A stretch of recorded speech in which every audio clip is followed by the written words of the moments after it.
I want to start this video off by making something very clear. I do not hate everything Steel Wool makes. I do not think modern FNaF was cursed by the evil Steel Wool.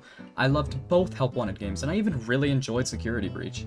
Security Breach might honestly be my favorite FNaF game of all time. I'm also not going to sit here and say that FNaF needs to go back to the sitting in the office formula, or that old FNaF is better, or that FNaF should have ended at UCN. I also don't think this game is desperately in need of a patch, or needs to be fixed to the level of Security Breach. I'm simply here to explain some of my gripes with the game and explain why I don't think its gameplay was that fun. With that being said, I do want to start by praising this game on what it does right, and explaining some of the things that I really enjoyed about the game.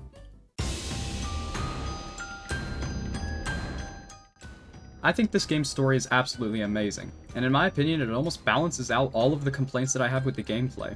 The story is told in a way that's easy to understand, as well as having plenty of other secrets for the people that really want to dig deep. This game also has a good amount of emotional gut punches, which I really don't feel like a lot of FNaF games have. Hearing about Edwin losing his wife and replacing it with the Mimic and neglecting his son for his work slowly drive him insane until his own creation mimics his bad parenting and all of his mistakes as he's dying is really good. Like, I love it. Chef's kiss.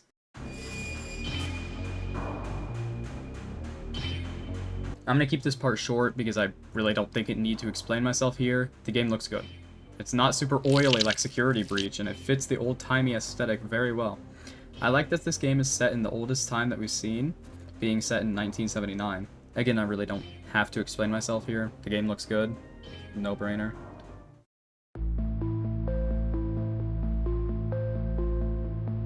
The music in FNaF has always been very unexpectedly good. In the older games, there wasn't much room for music besides ambience and the title themes, which were both pretty good. Of course, you'd never catch me listening to the title themes on my own, except you totally would. The Sister Location theme is fire. Luckily, the newer games have given Steel Wool much more room for music since the games are overall just bigger, and it really seems like they never miss. Some of the songs in this game are really good and can totally stand on their own. I will say I'm not sure what the design process was for naming the songs, because what do you think a song like Backface Culling Paranoia is gonna sound like? Well, it sounds like this.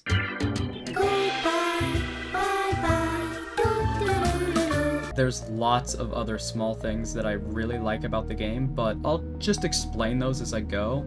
This is my first scripted video, so I wasn't really sure how to go about it, but the way I'll explain my complaints about the game is just by explaining my playthrough and what it was like. With that being said, this is why I wasn't a big fan of Secret of the Mimic.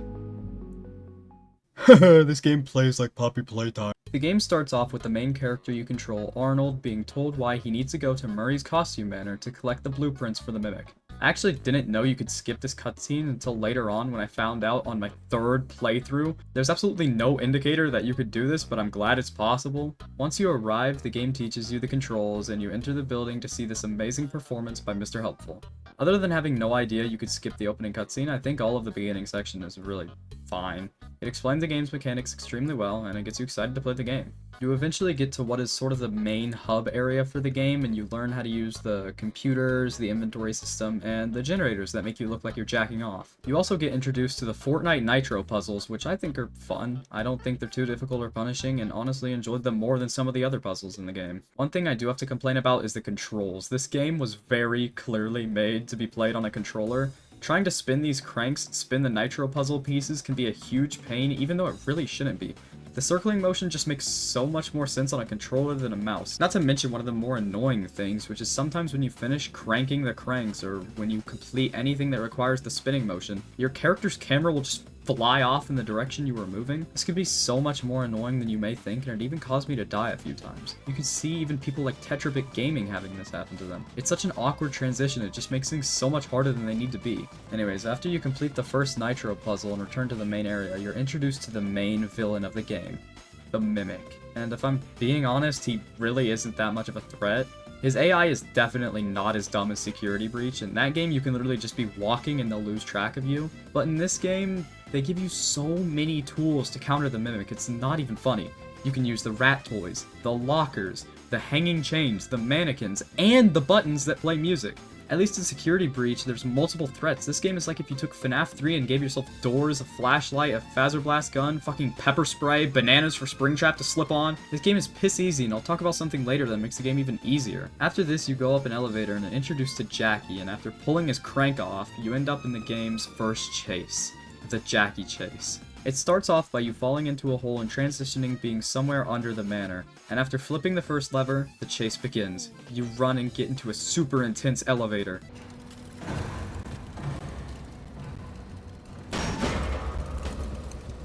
You crouch down into a small crawl space and flip levers under a time crunch. You then have to crank a generator like you've never cranked before, which after doing so, you're met face to face with Jackie himself. Also, sometimes in this part, if you're hugging the wall, he won't even be staring at you, which makes his cutscene really awkward. The vent then starts to collapse under you, and you fall down into a hole. Again. I think this chase is probably the best one in the game. It's nice and creative, and as long as it isn't reused, I think it's fine. After falling back into the main room and being forced to watch the opening show again, you're tasked with repairing an elevator that is needed to get to the next room. I think the elevator repair is actually pretty fun and a lot better than the upcoming elevator repair. After fixing the elevator, you're introduced to the amazing character Big Top. I could go for some Big Top right now. In order to pass this part, you're required to play 3 minigames, which after each one is a section where the power runs out and you're forced to navigate a bunch of mannequins that alert Big Top to your location. This part's just kind of meh. I like it the first time, but the other 2 times the power goes out, they increase the difficulty by just adding more mannequins. They could have made each section more difficult in literally any other way and it would have been fine. This is like when a game has a difficulty slider, but all the higher difficulties do is increase the enemy's health and damage. It's a cheap cop-out, and it makes this section more frustrating than anything. Luckily, it isn't too difficult, so after you get your 4th spin on the prize wheel, you go upstairs and are required to do a little mannequin puzzle for a code. I think the puzzle is super easy to understand, and if you struggle with it, you're an idiot. After finishing up this section, you unlock creator access for your data diver and are taken to the roof of the building, which is absolutely beautiful. After getting on the roof, you are jump scared by Big Top himself in this really intense section where you're forced to run down a randomly generated path where he slams his arm down in front of you. I like how this part is randomly generated because it solves a big issue with a lot of the chases in this game, which is that most of them are just memorizing where to go by dying, learning a bit more, dying, learning a bit more, and repeating until you eventually reach the end. Unfortunately, the next part isn't randomly generated. It is very similar to the arcade chase in Security Breach, except in Security Breach there's at least a little bit of wiggle room. If you mess up here or have something randomly drop in front of you, you just die. After that, you're left at a dead end with Big Top about to get you until the whole place collapses and you fall down into a hole. After waking back up again and returning to the main hub area, you are tasked with going to the theater that you now have access to with your creator permissions. You're tasked with making a spring lock suit so then you can go down the spring lock elevator thingy, and this part is almost really good. Yeah, it's a fetch quest, but it ends up being pretty fun except for this one part. Why the hell is this arm trying to be different? For some godforsaken reason, the arm is hanging on a random chain when both legs and the other arm are put in really obvious pedestals. And yes, I know what you're going to say, the head isn't put on a pedestal, but like, yeah, that makes sense. It's the head, it's the main part of the endoskeleton, of course it's going to be different. It even shows this by requiring another step, being that you need to lower the head with a crank before being able to grab it. So why the hell is the arm different from everything else? Luckily, I didn't struggle too much myself with this part since I had my friends backseat gaming me in this part, but I've seen plenty of other streamers and YouTubers get stuck on this single arm. Not to mention that putting the limbs on the endoskeleton can be super finicky. This part was really close to being good, but it's held back by this stupid arm. After finally making yourself a springlock suit, you have to solve a few puzzles and eventually you're met with the worst feature in this entire game.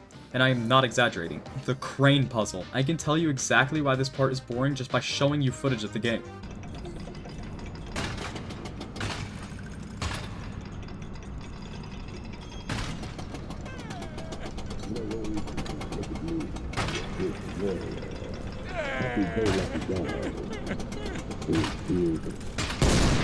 Damn it, Wade! After that part, you get to watch an amazing show with the Foxy puppet and his friends trying to get a present for the captain. I think this part is fine. Yeah, it can be a little boring to watch multiple times, but it isn't anything I knock the game for. Apparently you can actually die in this section, which I actually had no idea about. I didn't die a single time here throughout all of my playthroughs, and if I had to guess, it might be if you don't hit enough targets. I'm not really sure. As the show goes on, the building around you slowly starts to fall apart, with it eventually collapsing completely with the section ending with you falling down into a hole. You wake up in the Springlock suit and are introduced to the next suit the Mimic takes control of, Nurse Dollie. This is the worst section in the game. When I was streaming my first playthrough of the game, you could really see how mentally drained I was getting. I really, really, really hate the entire Dollie section. It starts with Dollie and Edwin explaining how Edwin invented recycling, which okay buddy. Recycling was invented in 1031, you did not invent it, pal. After that, you have to find some trash and put it in the trash thingy, and it's just, You also get admin permissions on your data diver here, and, how exactly did this get here? You can see the admin upgrade machine in the section with the puppet show, but it falls down when you fall down into the hole, and somehow it just appeared here. Anyways, after collecting trash for a while, you get this semi-chase scene where you have to flip some levers to make her fall. Honestly, forgot this part even happened. I'm adding this into the script later. After that, you get put in another really intense chase scene where Dollie comes out of the molten magma you put her in earlier, and a theme that sounds like Dracula starts playing.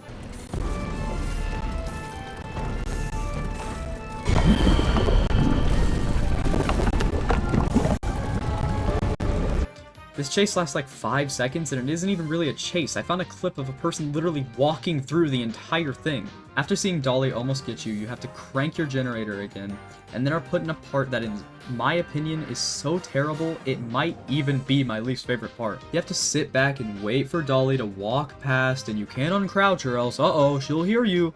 This part is so incredibly miserable. Let me break it down in the easiest way possible. Wait for her to move. Move to the next random spot that makes her move again. Wait for her to move. Move to the next random spot that makes her move again. Wait for her to move. I mean, just look at this clip.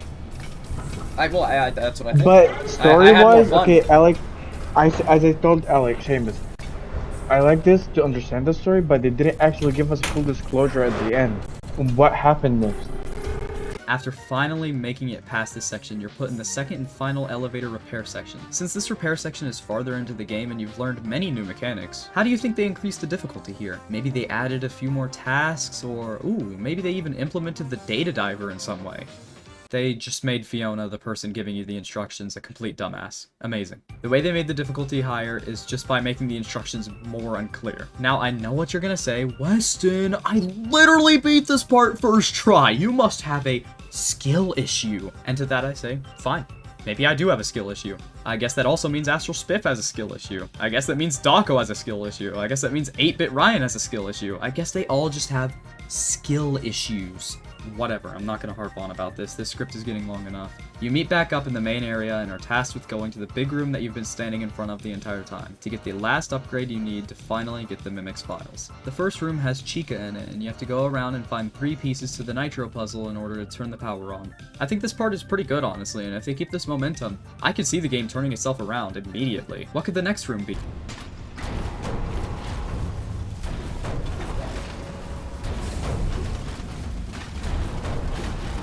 Yeah, you remember that crane you had to do earlier? Well, it was just so good and fun the first time, they want you to do it again. The best part about this one is that there's 2 sections of it, and if you, say, accidentally fall off in the second section, you have to do the entire thing over again. I just have no words. I'm moving on to the next part of the game. It was so miserable. The final room you have to go through is this admin wing. I think this part is fine. All you have to do is get ahead of Chica and then you kind of just run to the end. It's not too challenging, but it's also nothing incredibly interesting. After that, you finally get your data diver fully upgraded and you grab the Mimic's blueprints. You need to quickly grab them and then sneak out of his office through a vent with an incredible transition. Let's see that one again. And after this is, in my opinion, this game's strongest section. The Tiger Rock section. You have to keep following lights that appear and disappear, and I will say it's definitely not perfect. I had plenty of moments where the lights in front of me just wouldn't appear. I think this part is pretty good and has so much potential though. I also think the AI may be a little bit stupid. I mean, just look at this.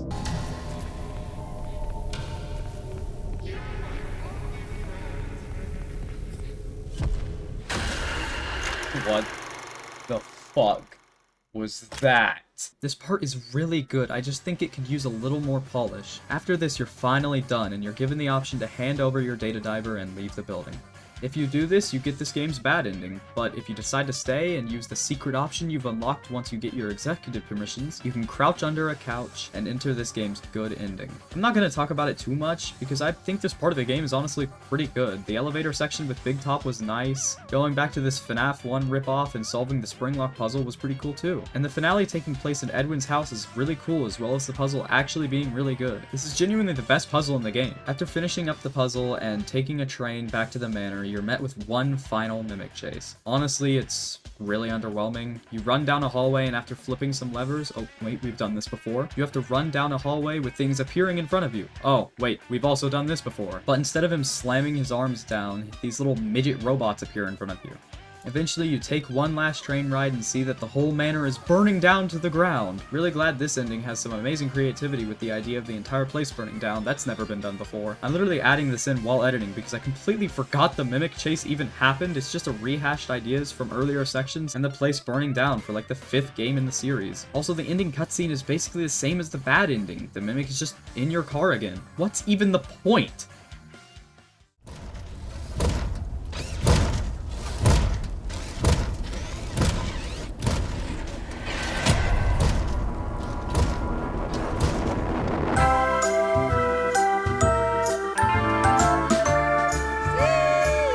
Now, I know what some of you may be asking. Weston, all of these complaints, while yes, they may have been annoying, did they really make the game that bad for you?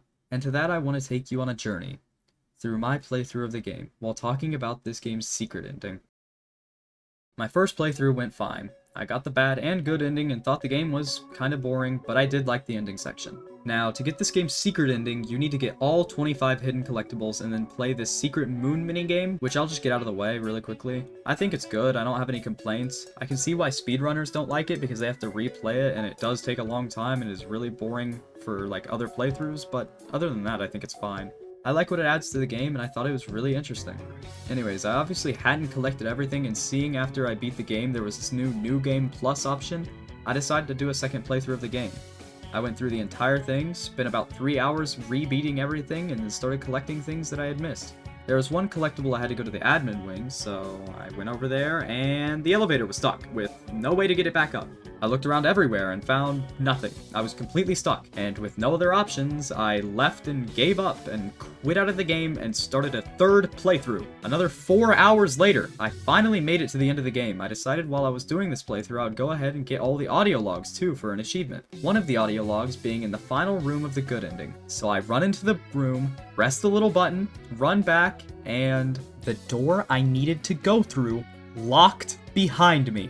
I was completely devastated. I looked everywhere for any cheat I could use to teleport myself back into the other room and found nothing. I had wasted my time on another playthrough of the game thanks to getting soft locked. Again. After giving up and accepting that I was gonna need to do a 4th playthrough of the game, I restarted the game from the very beginning. One of the things I had tried when I was trying to get the door open was Wiimod's door auto open feature. Obviously it didn't end up working, but I did notice another feature that may or may not have helped me with my 4th playthrough.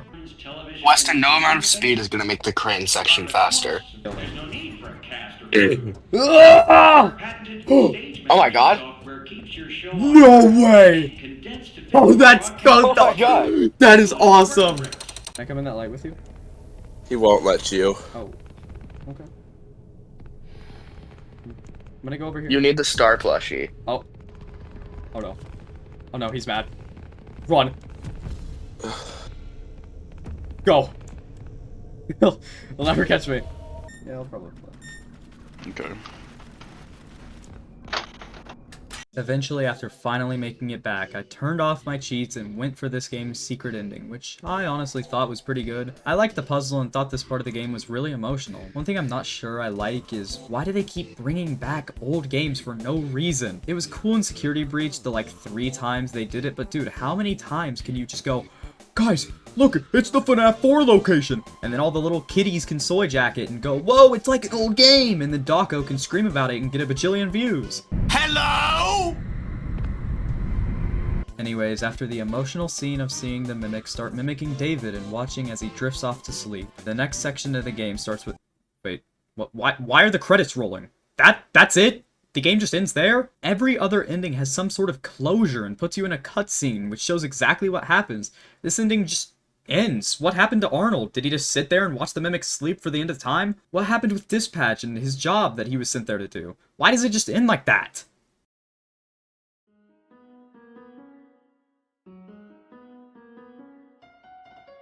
I don't think this game is terrible. I know a lot of people really enjoyed it. I'm not trying to say this game is a broken mess and is horrible for Steel Wool's reputation.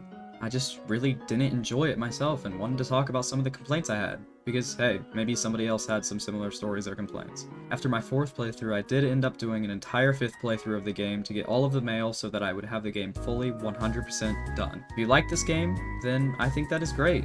I didn't make this video to try to take away from that. Steel Wool did a great job making this game and definitely improved upon Security Breach in some aspects, but if this is the direction of the future game's gameplay, then I'll probably just stick to watching Let's Plays.